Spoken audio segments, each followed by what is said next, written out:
مين أكل إيه النهاردة؟ هنعمل فتة بمنتهى السهولة. لو عندنا كيس شوربة، كيس شوربة بلحمة، ايا كان وضعه هيعمل لنا الفتة وهننجز فيها على طول. اول حاجة هنعمل الرز الابيض، هنحط معلقة سمنة بلدي عشان تطعم الرز، وعليها معلقتين زيت، لان الزيت هو اللي بيخلي الرز يبقى مفلفل. وغاسلين الرز طبعا ومصفيينه.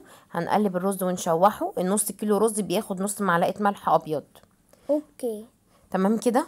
والنص كيلو رز بيبقى كوبايتين رز، كوبايتين الرز بياخدوا كوبايتين ميه مغليه بالكتل، علشان خاطر ايه يسرع معاكي شويه في السوا ويبقى مظبوط. اول لما الرز يبتدي يتشرب ميته ونسيب الحبه الفقاقيع الصغننين اللي على الوش دول، نبدا نوطي النار. هنا هنحمر العيش بالزبده علشان خاطر نجهز الفته.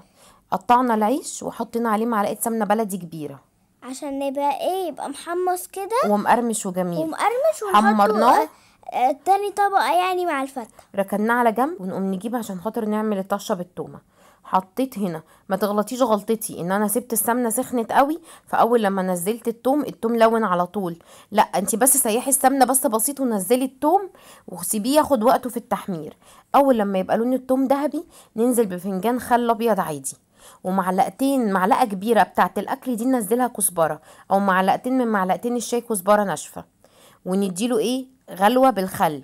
يعني هو دلوقتي التوم اصفر، نزلنا في فنجان خل حلو كده، ونقوم ننزل عليه بمعلقة الكزبرة، وبعدين نسيبهم يتشوحوا مع بعض ياخدوا غلوتهم.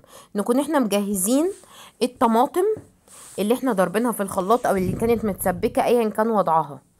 هنا بصوا العيش كده اتحمر، بنروح نطمن على العيش. هنا الصلصة خلاص هي كده اتسبكت تمام، وانا نزلت عليها بالثوم اللي انا حطيت عليه الخل.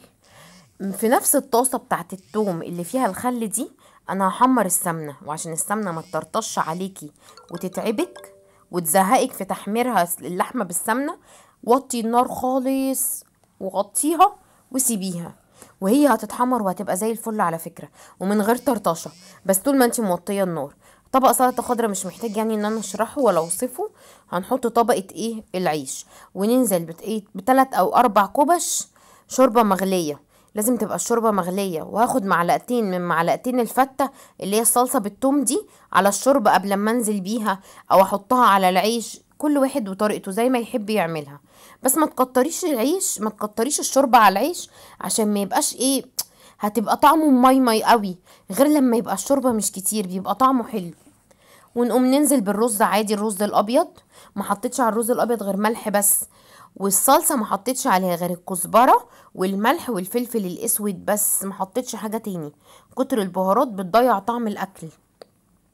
وايه عشان ايه العيش ده؟ عشان ايه لو حطينا عليه شوربة كتير نيجي واحنا بناخد المعلقة بتاعة الفتة هنندغ العيش نلاقي الشوربة في بقنا.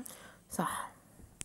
بس كده. ونقوم نجيب الصلصه بقى بالثوم، الصلصه الحمراء، ونحطها على الوش، ونزين كده طبق الفته، ونحط اللحمه اللي عنده اللحمه. اللي مش عايز يحط لحمه وعملها بالشوربه بس، وبقت غدوه وقضت اليوم وبالهنا والشفا. مفيش اسهل من كده.